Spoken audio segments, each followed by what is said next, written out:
Hello, everyone, and thank you for attending the 2023 1619 Education Conference. We are thrilled that you have joined us today for our keynote presentation on progress on 1619 and narratives of progress. I am Kendra Grissom, the intern for 1619 programming on the Pulitzer Center Education team, and I will be moderating today's conversation. Before we begin, I will briefly introduce the Pulitzer Center and our esteemed panelists. Following those introductions, Dr. Kendi and DJ, or Donnalie Jamnah, will be in conversation for about 30 minutes, and then we will turn to your questions. Your voice is important to us, and we want to help you stay connected to the conversation by posing questions. Please submit your questions at any time using the Q&A function. If your question is meant for a specific panelist, please include their name in your question. We will try to get through as many questions as possible during the Q&A portion of this event. Okay, to introduce the Pulitzer Center, I want to share with you our mission. The Pulitzer Center raises awareness of underreported global issues through direct support for quality journalism across all media platforms and a unique platform of education and public outreach. We are proud to be an education partner for the 1619 Project. Our 1619 Education Network consists of teams of educators from across the country who collaborate together with Pulitzer Center staff, journalists, and historians to create, teach, and share curricular resources utilizing the 1619 Project. This conference is a culminating celebration of their work and efforts. And today, we are both honored and excited to have the Pulitzer Center's own Ms. Donnalie Jamnah and 2021 MacArthur Genius, Dr. Ibram Kendi, as our keynote speakers.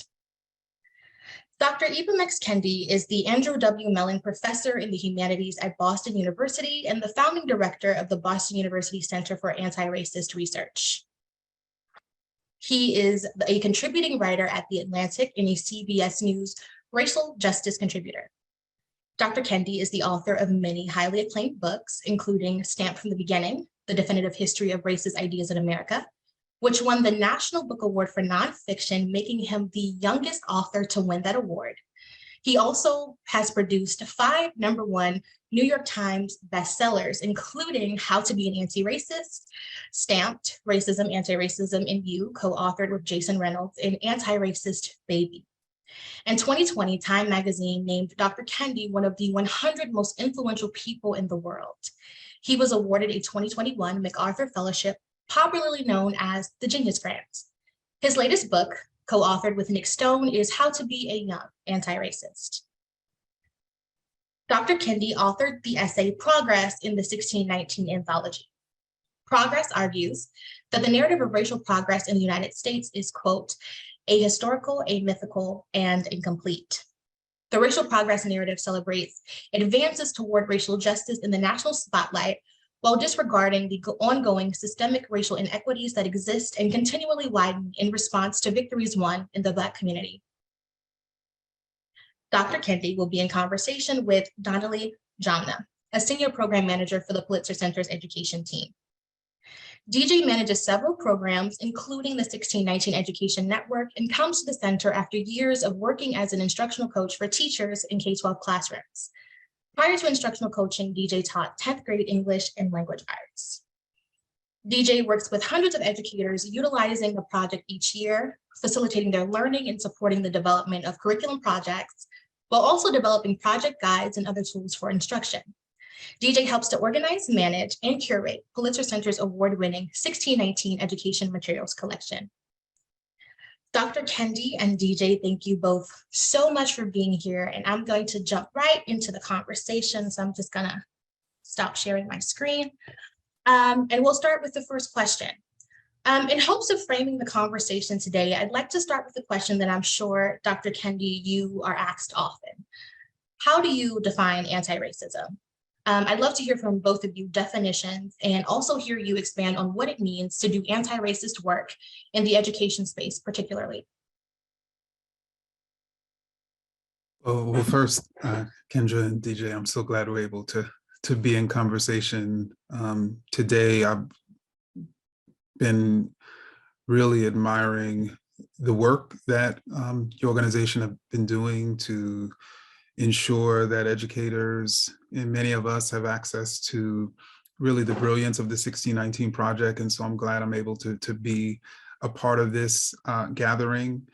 So anti-racism is really the opposite of racism. And so if racism is a powerful collection of policies and practices that are leading to racial inequity and injustice and are justified by ideas of racial hierarchy, which is to say a series of, for instance, voter suppression policies that's making it harder for Black and Brown people to vote. And those policies are justified by ideas that those voters are corrupt. And so therefore those policies are, quote, securing the election. If that's racism, then anti-racism is the very opposite, which is a powerful collection of policies and practices that are leading to racial equity and justice, and are justified by ideas of racial equality, which is to say a series of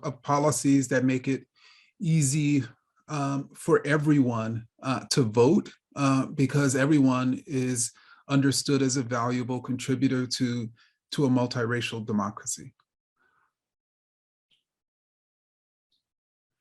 Yeah, I love and appreciate that definition, because I think that it helps to clarify sort of the next part of your question, Kendra, which is about, what does that mean in the education space specifically? And I think that it means both being aware of what the systems and policies that are impacting your students are at any level, whether you are pre-K or working in a university, right? Acknowledging that there are structures that we perpetuate in all of these education spaces, many that are identified in the project in terms of their legacy of slavery, some that we've invented in our own new modern world, but that disproportionately affect some students, right? That lead to some students not having a safe space to learn, not being able to engage fully in class, and not getting the access to the educational right that they have. And then once you understand those things, what are you doing to see the opposite come into place, right? Like it's acknowledging, I think, the intentionality that is necessary if we're going to get to a place where students are truly liberated in their education. It doesn't just happen. And so I think that, I love that definition, because I think it makes it really clear the application in all of these different spaces. Awesome. Thank you both for your answers. So this next question is specifically for you, Dr. Kendi. In your scholarship, you use a variety of tools, including history, law, and science, to help audiences build awareness of racism. Why do you think having multiple entry points to this work is necessary? I think first, it's a function of my training. So I have a PhD in African American studies, and so in many ways I was trained to understand the experience of African Americans from multiple sort of perspectives. But I also think there isn't one field that can sort of understand specifically racism in its fullness. So it necessitates understanding racism from an historical standpoint, from an anthropological and sociological, from a literary, from a legal, and on and on. And so I feel like I'm almost in many ways I feel blessed that I have 3 degrees in Black studies, because I feel like if I was just seeking to understand the experiences of African Americans from a discipline that didn't sort of seek to understand it from multiple vantage points, I feel like I would miss something. Yeah. Awesome. Interdisciplinarity, very important. And DJ, can you speak a bit to why knowing and understanding the history of racial injustice is important to anti-racist classroom work? Yeah, I think it connects with the interdisciplinary approach that was just being discussed, right? And I speak mostly from a K-12 perspective, and I'm working with K-12 teachers, so I want to name that, though I do think, again, a lot of this kind of applies across the board. But when we have students enter our classroom, they are entering as full humans that are impacted by the systems in our classroom and the ones outside, so their health is a factor that they're bringing in with them, their family background, all of these things, the laws that are happening and that affect them, right? I was in a meeting yesterday, we were talking about changing a law in Maryland that allows students to sort of be charged with a crime for disrupting class, right? Those things are things that our students are living with every day. And so for our classrooms to become anti-racist spaces, if we're not doing the work to understand that fully, if we think we can simply just be nice people, it's great to show up and greet your students with a smile and love them and show them that you think that they're awesome. But I think that can only go so far in truly understanding what it is that they need from your classroom and from the learning that you're doing together, and then also, how you can use your own kind of authority and privilege to impact the things that are happening around them. As a follow-up to that question, DJ, and feel free to jump in, Dr. Kendi, do you think it is possible for educators to have a truly anti-racist classroom if they're separating their pedagogical practice from their own awareness and education of hard history?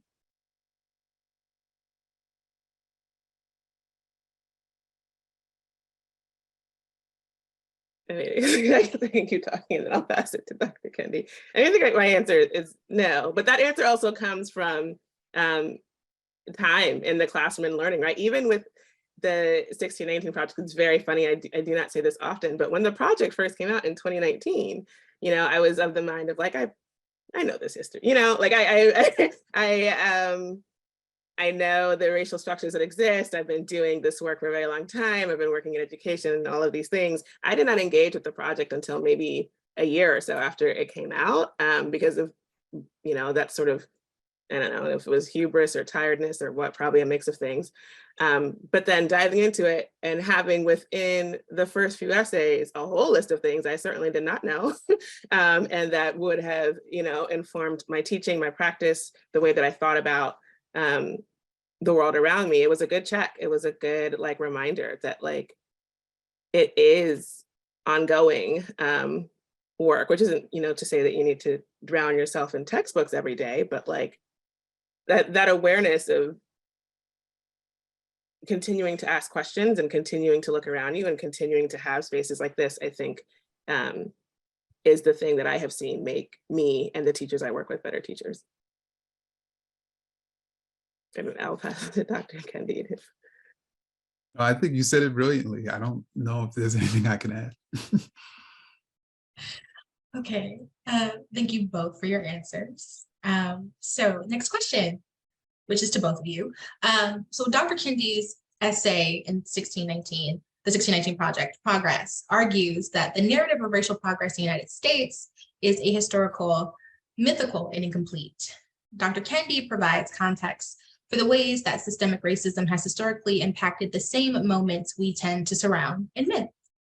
I'd like to invite you both to discuss the evidence our current social and cultural moment provides that we have a ways to go before achieving true progress and or repairing the harms of racism and anti-Blackness. Sure. I mean, I can jump in. So I think, well, first, let me just say, I think in the essay on progress, what I really tried to demonstrate through historical evidence is that instead of this sort of singular force of racial progress, that things are, quote, constantly getting better racially in this country, that there's actually been two historical forces, and there's the one historical force we have missed, which is the force of racist progress, which is to say racist ideas and policies are constantly emerging and reemerging and reproducing and becoming more sophisticated over time. And so we're living in a time in which we have some of the most sophisticated voter suppression policies in this country's history. We're living in a time in which, like white segregationists a century ago, people are trying to ban what was then Negro studies and what's now Black studies. We're living in a time of all sorts of white supremacist violence, and too many cases, the federal government is looking the other way, as it did a century ago, right? So, and these forms of violence, these new policies, banning books and punishing teachers, these new voter suppression policies and ideas aren't necessarily carbon copies of what was occurring a century ago. They're specifically tailored to our political moment, to not only exclude and degrade people of color, but also justify them as somehow not racist, just as they sought to do a century ago when segregationists imagined that their institutions and societies were, quote, separate but equal.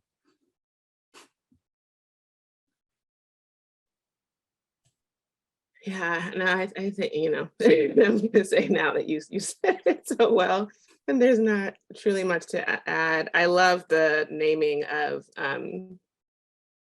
that sort of opposite force as a sophisticated one, though, because I think that is often overlooked, and that's something that the 1619 anthology, I think, lays out extremely well.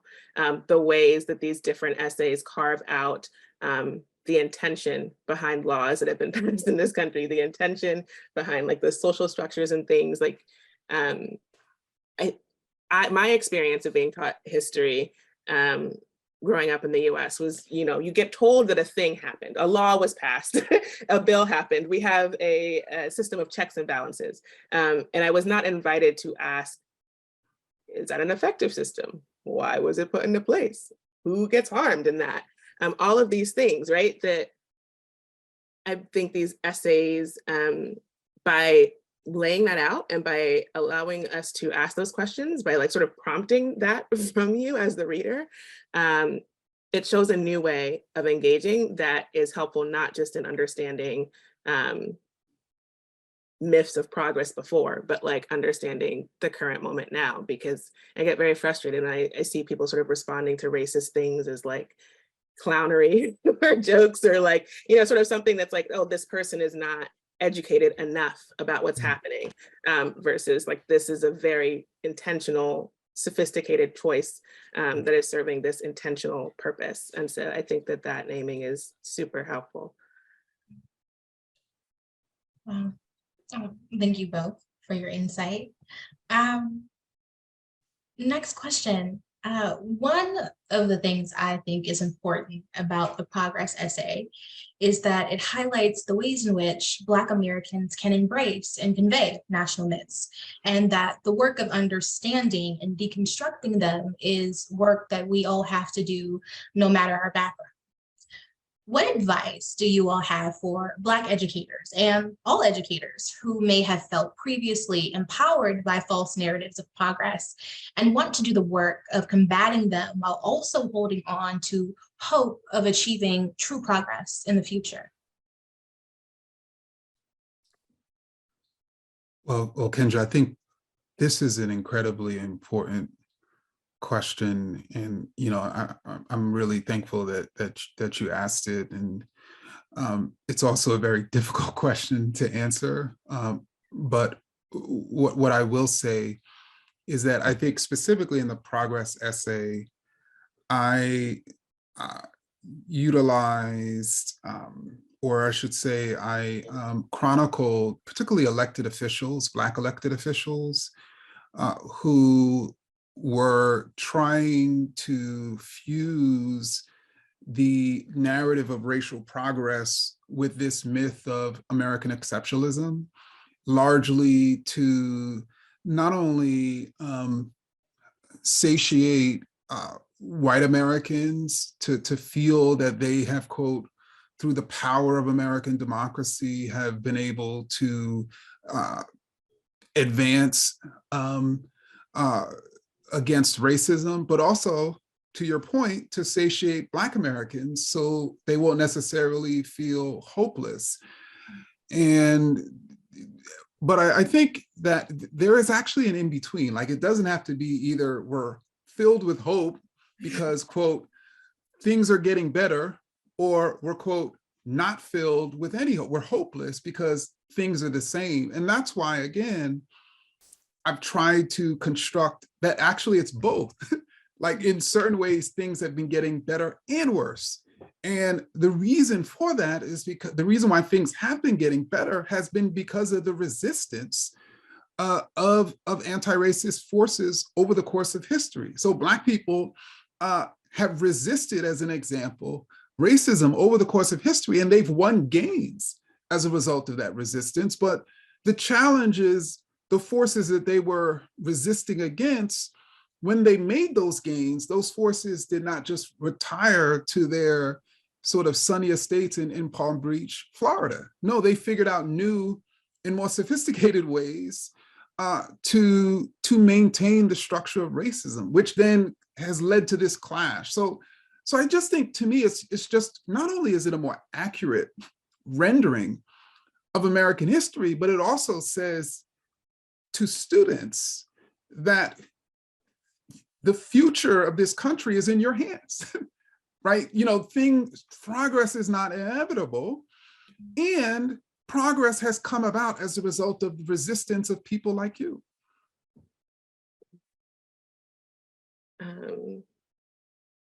We talk about this a lot in the network, especially because, you know, teachers they're working with young kids, they're working with kids that are living through a pandemic, kids that are living through gun violence and mass shootings every day. Like, you know, every generation in this country has had the things that they have to fight and that are weighing on them, and sort of, but I think that sometimes we undersell what our youth are going through right now. We don't stop and really think about it.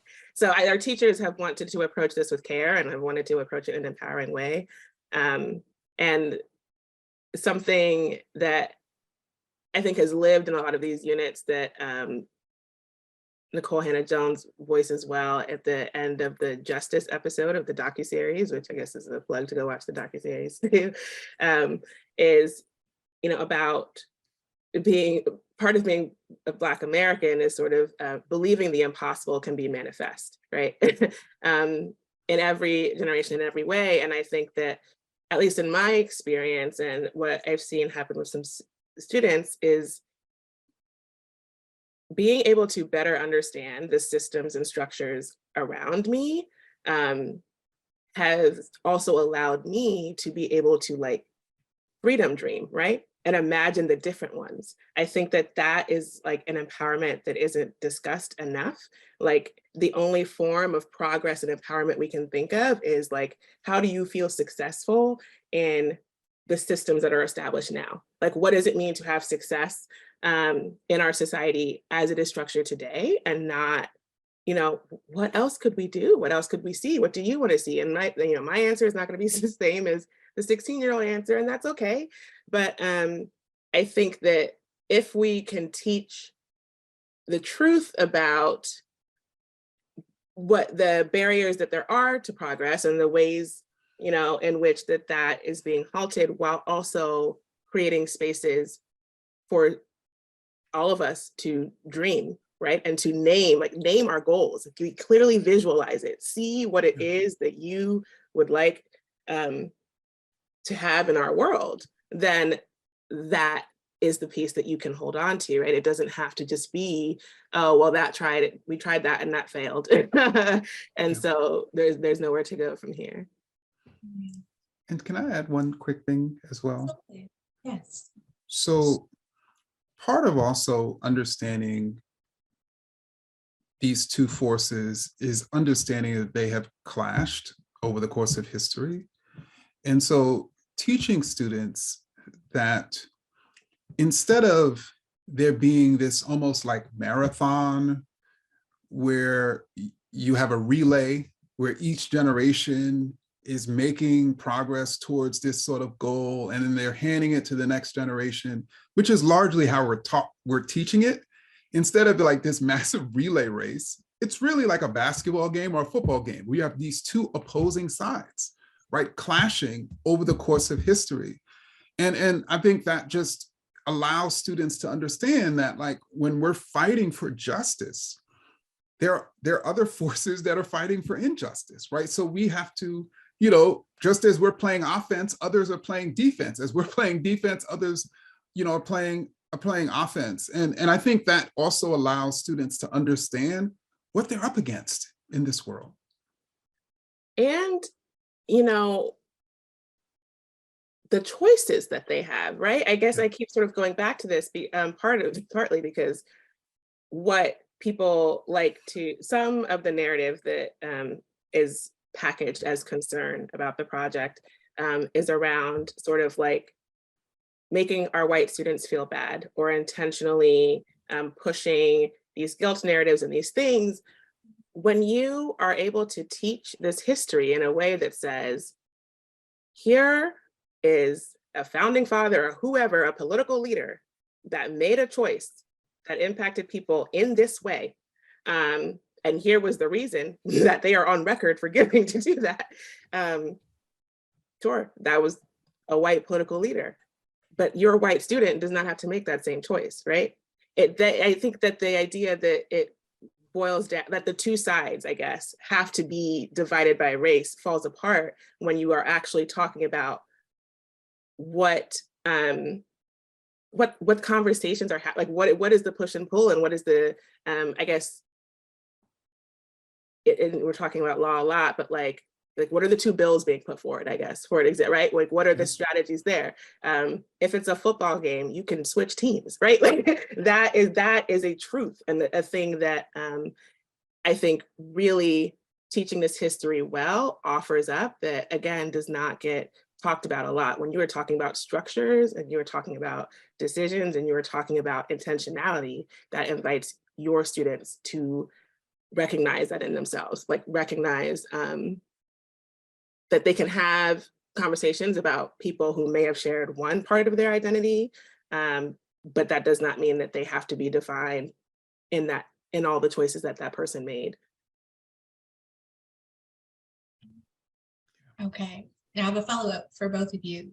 Now, you offered some awesome insights on how educators can remain empowered or balance between hope and things. I am curious to know how both of you, as individuals who are on the vanguard of doing this work in hard history, in different capacities, you, Dr. Kendi, being like this seminal voice in anti-racism and churning out these publicly accessible works on anti-racism, and you, DJ, working to support educators and developing educational resources through Pulitzer Center and your other work. How do you all remain empowered? How do you all continue to hope?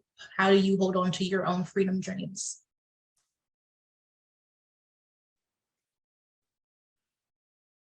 Jay, you want to go, or you want me to go? You look like you're gonna move in. Because I'm probably just gonna ramble. So like I said, part of it for me is visioning. Maybe I'm just that kind of person, but I really got to like sit and see the thing, and part of that, I'm a parent also, and so I'm constantly thinking about what I want to be true, not just for students and kids that are impacted by the work that I do, but my own. I think a lot about how there's so much in my life today that I did not have a vision or model for as a kid. And the chosen family that I have, and my partnership, and so like I just did not have a model, and so I am now sort of like this a Black queer person with like my hair in braids and these facial piercings, that gets to do this work and gets to sort of people take me seriously, and that is not a model that I had. And there are the forces now that are working to, even though that is a model my children have, like they see me every day, if some forces were to win, they would then not be able to have that reality, right? It's just very weird to think about. Anyway, I told you I would ramble. I'm going to stop rambling. So one is that visioning process. And what helps me with that truly is reading, both nonfiction and fiction, fantasy. I know that your new book for young readers coming out. And I know a lot of readers like really appreciate Nick Stone's work, and there's other writers and just creators. And I really, one of my favorite books from last year, and that I recommend to every teacher that I've worked with, was The Disordered Cosmos by Dr. Chanda Prescott Weinstein, which is one of the things it invited me to think about, was the fact that the night sky in so many ways is obliterated not obliterated. That's the word. We just don't have access to like clear views of it in quite the same way. And it could be one of the things that connected us to our ancestors in this space. Like it could have been an unchanging connection. They were staring at the same cosmos, right? They were using those stars to self-emancipate. They were astronomers and that part of the obscuring of that sky means that my kids don't get to do the same, my students don't get to do the same. And that little thing, that little like part of that book has it changed my life. So anyway, finding those other thinkers, engaging with their work, and making this time to vision, allowing myself to stop, even if it's for 5 minutes, and just like think about, okay, if I am upset right now about what is happening, what else do I want to be true? And for me, I think there's a lot of different things that sort of give me hope, keep me empowered. Certainly a philosophical belief that we have to believe change is possible in order to bring it about. A philosophical belief that the ultimate form of power you can have over someone is when you convince them that they are powerless. And so me refusing to believe that that I and people like me have no power. And thirdly, and also I would say just my sort of work on what it means to be anti-racist isn't for me, it's empowering, largely because I think for too long we had many people either claiming they are not racist or they can't be racist. They didn't necessarily have a very clear view of who they could be, or I should say what they could be, that could deconstruct racism and construct a new world.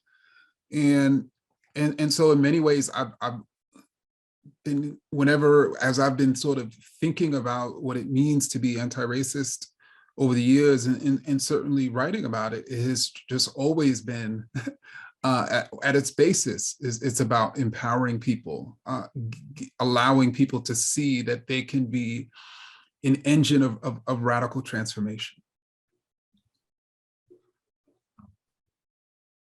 This conversation is great.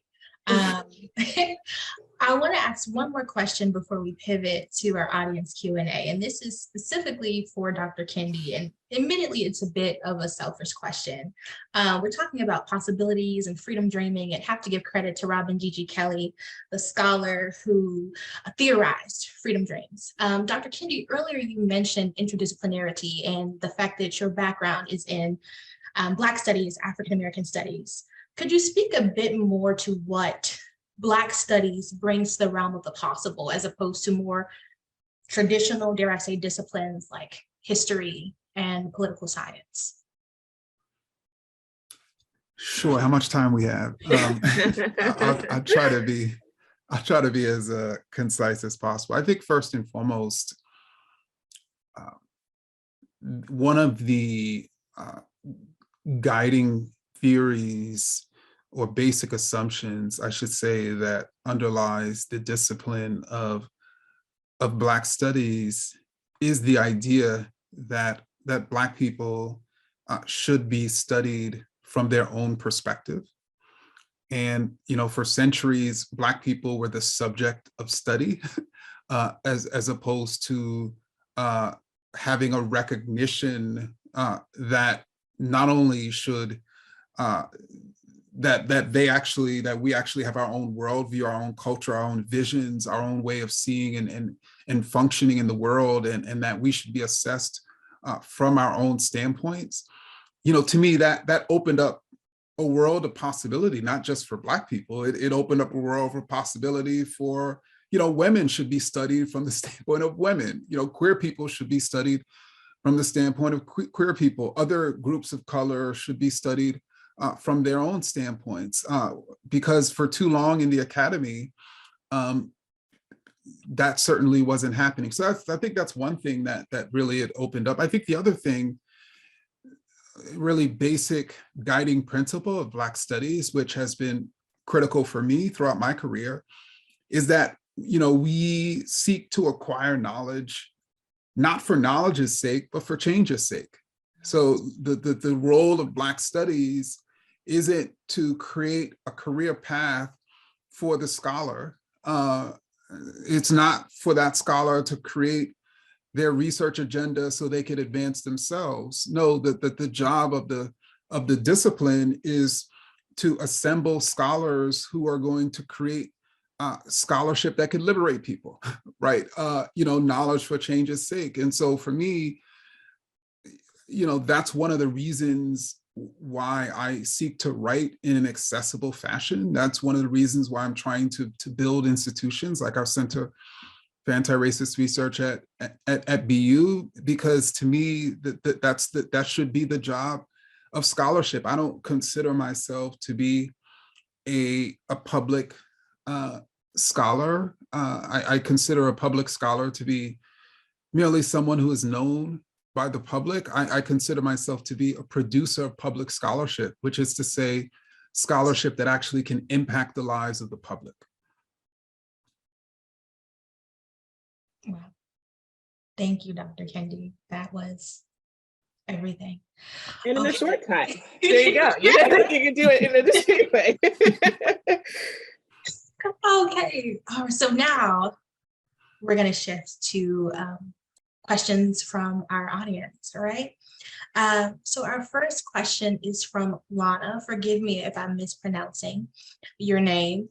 Lana says, I am a Black educator in the state of Florida, where we are currently being targeted.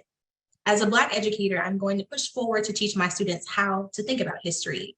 Do you have strategies that I can use to ensure my students are having a rich and true education?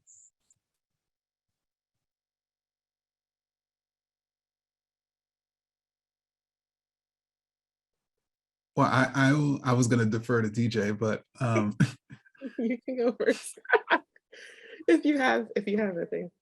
Well, actually, what I would say very quickly is that a century ago, I mentioned earlier how a century ago white supremacists were banning books on Negro history, were punishing Black teachers who wanted to teach their Black students the truth in segregated schools.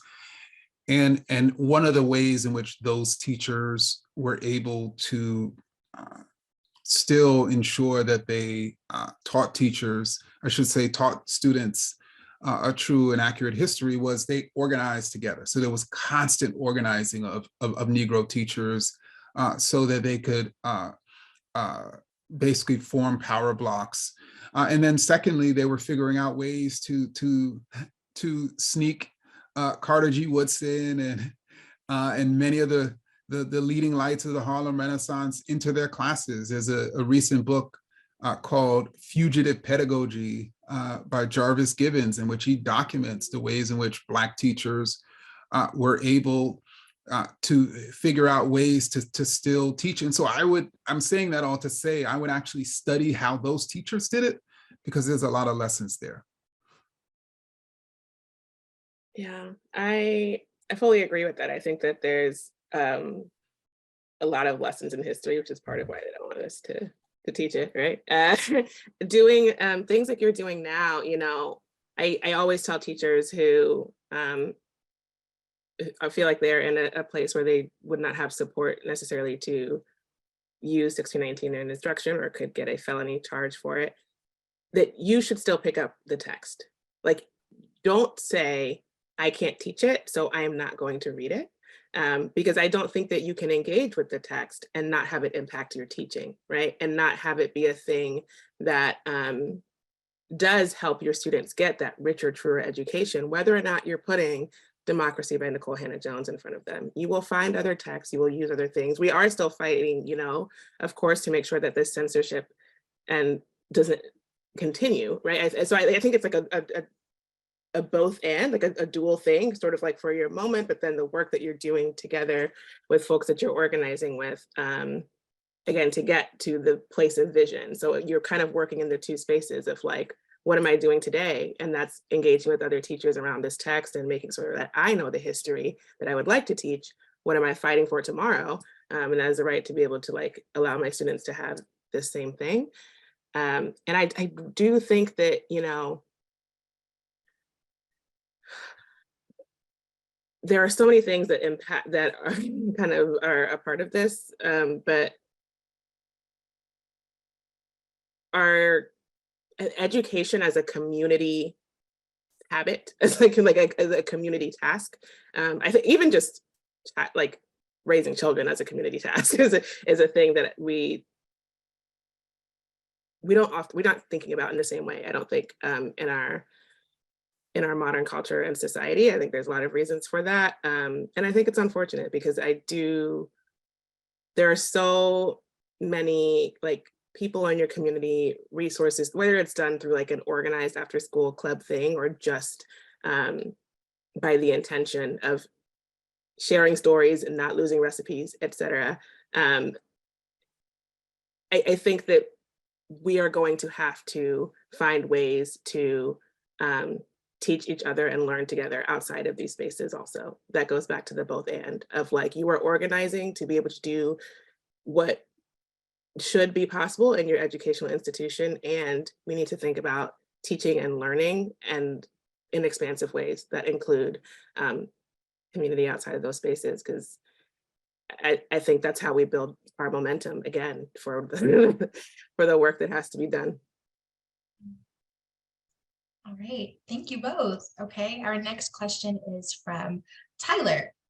Tyler writes, as we teach the history of race in America, how can we avoid false equivalencies between racist and anti-racist arguments, but still have students learn to wrestle with unsettled debates between historians? Well, that's an interesting question. I think that in my work, I actually describe two kinds of racist ideas: assimilationist ideas and segregationist ideas. And if segregationist ideas convey, let's say, that Black people are genetically or biologically or permanently inferior, then assimilationist ideas convey that, let's say, Black people are culturally or behaviorally or temporarily inferior and therefore can be developed.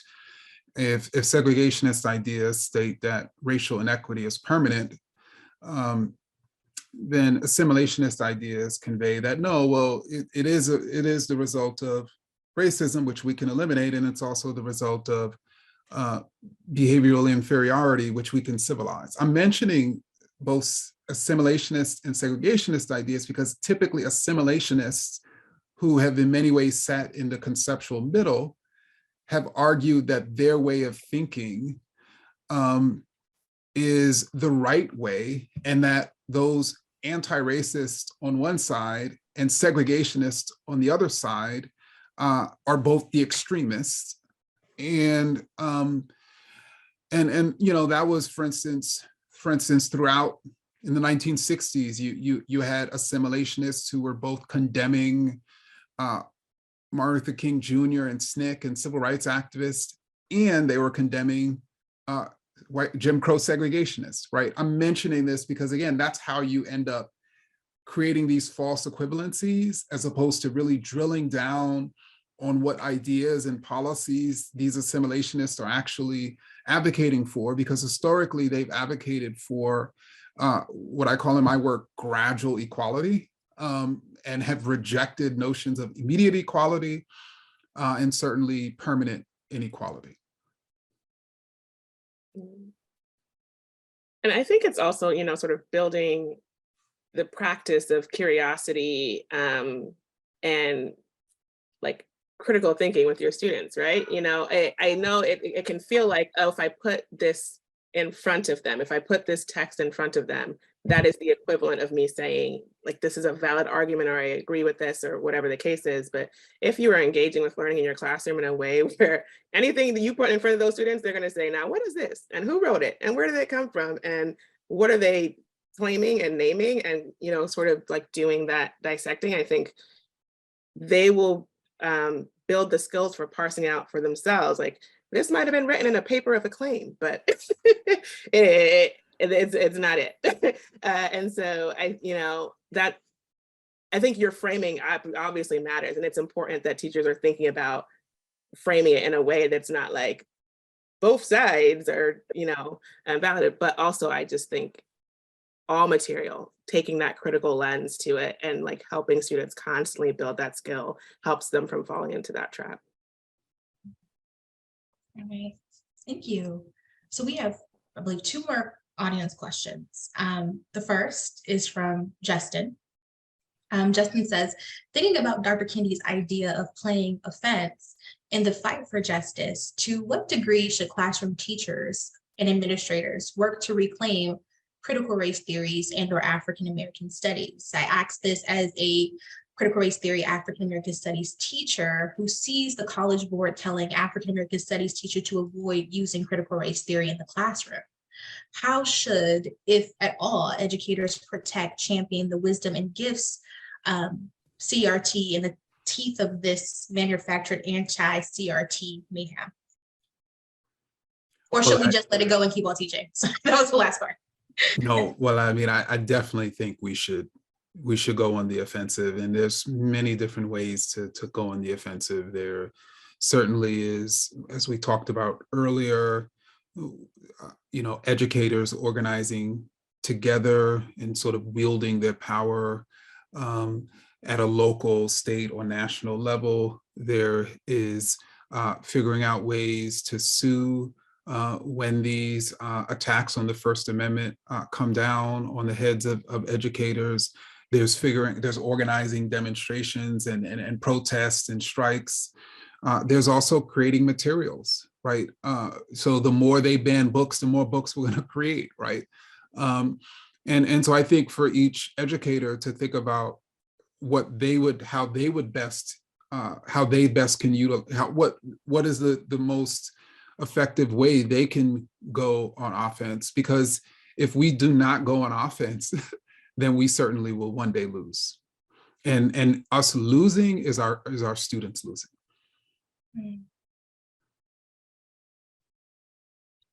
DJ, would you like to add anything to that?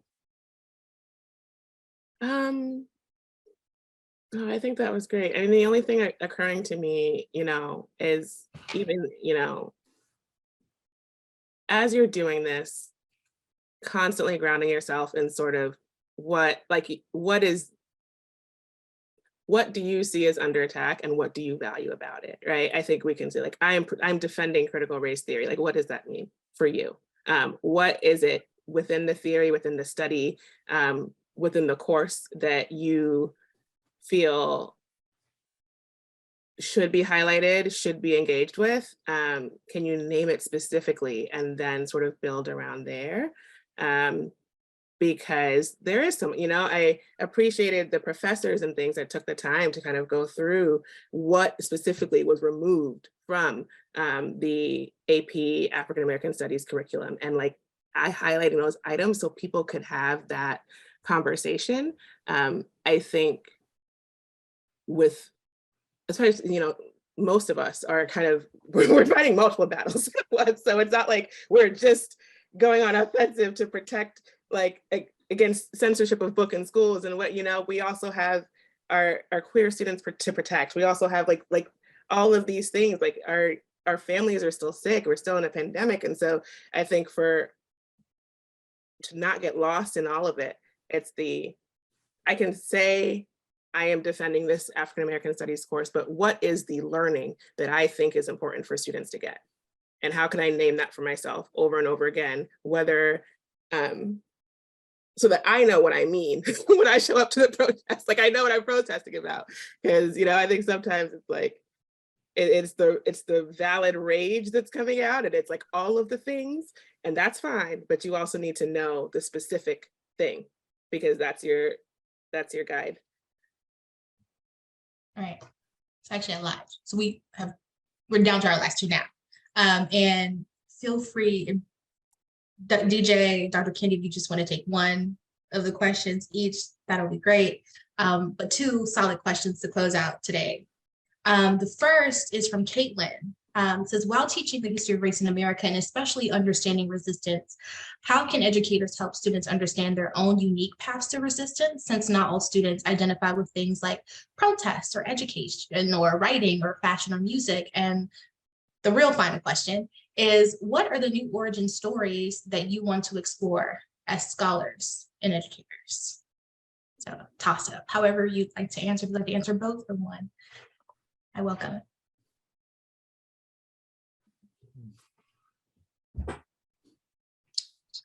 Well, I think with the first question, I would say that,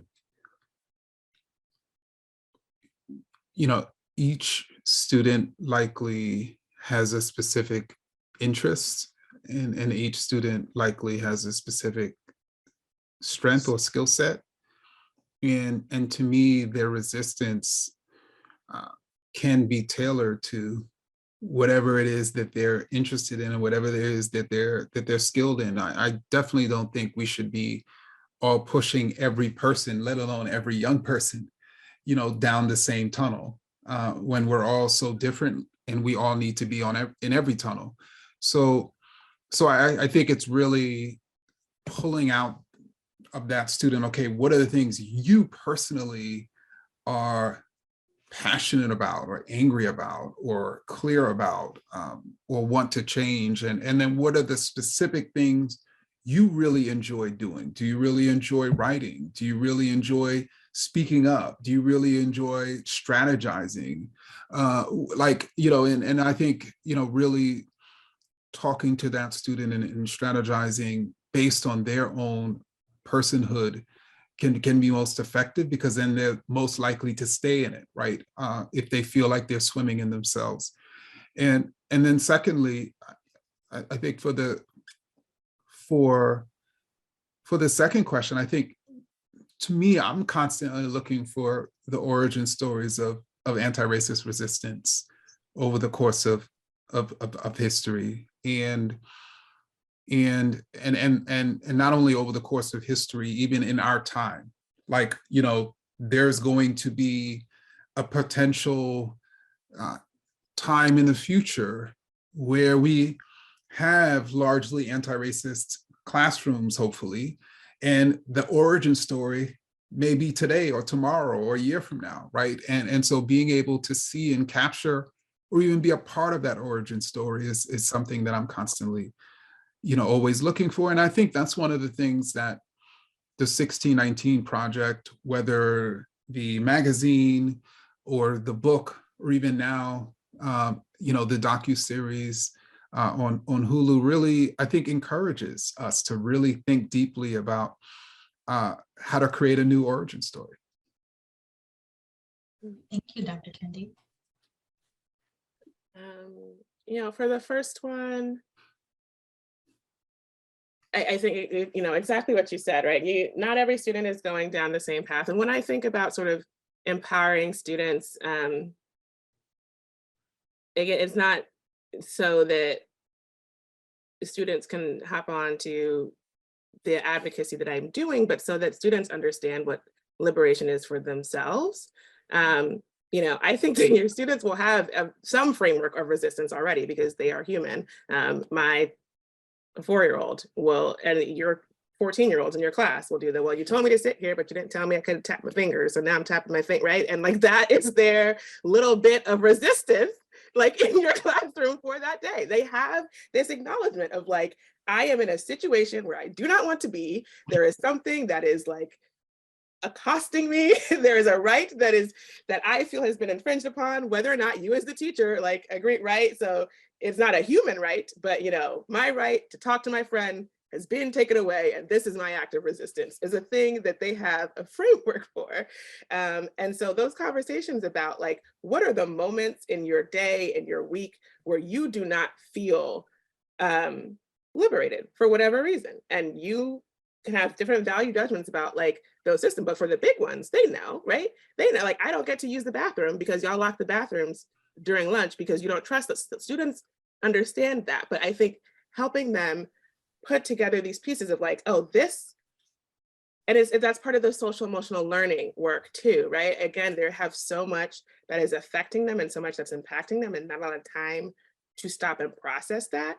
So recognizing what an injustice feels like to them, and then they for themselves can say like, this is how I want to respond, or I've seen people respond. And I think when they can do that at the smaller levels, right, of the day-to-day things, they will find their own path to the bigger things as they become adults, right? If you can have kids that are able to grow up in liberating spaces, they will find their own, like, they're not going to tolerate it, right? Or they're going to recognize it at least much more quickly than I think at least for me or people around me, that there's some stuff and I'm like, I wish I had seen this for what it was 10 years ago, but I didn't have the language, or I wouldn't have named it. It's just like a thing that I lived with that I couldn't name as a structural injustice or as a thing that was affecting my life in that way. And so I think that there's the history piece, and this is going back to the interdisciplinary stuff, but I do think your students have frameworks of resistance, and I think you can start from there and then help build out into the bigger like histories, the larger movements that they may or may not dive into. And I've taken us over time now. But as far as new origin stories, you know, I'm a curious person, and I love, it's part of why I like working at the Pulitzer Center. We do global issues from everywhere, like all of them, any and all of them, please. So yeah. All right, awesome. Well, to be cognizant of time, let me just close up really quickly. So first, thank you to our illustrious panelists, Dr. Kendi and DJ, for this incredibly rich and generative conversation. And thank you to our audience for joining us for this keynote presentation and your thoughtful questions. We hope that you enjoyed the first day of our 1619 Education Conference and that you will join us again tomorrow afternoon. We have an incredible lineup of speakers, including an all-star artist panel and a keynote from legal historian and cultural historian, Dr. Martha S. Jones, who will be in conversation with 1619 project creator, Nicole Hannah Jones. In the meantime, please feel free or encouraged to share your learning and takeaways from this keynote. There was a lot to take away. You can use the hashtag Teaching1619 to connect with other attendees and participants. We also encourage you to consider applying for the next cohort of the 1619 Education Network. Applications launch next week, so stay posted to 1619education.org for more details. Applications, I said that will launch this week and be in our education newsletter. So if you haven't signed up, please feel free to do so. And lastly, none of this work would be possible without our incredible community of donors. Please consider supporting this work and the Pulitzer Center mission by visiting pulitzercenter.org/give. Enjoy the rest of your evening. Thank you all so much. And thank you, Dr. Kendi. Yeah, thank you, DJ and Kendra. You did a great job for moderating. Thank you so much. Thank you.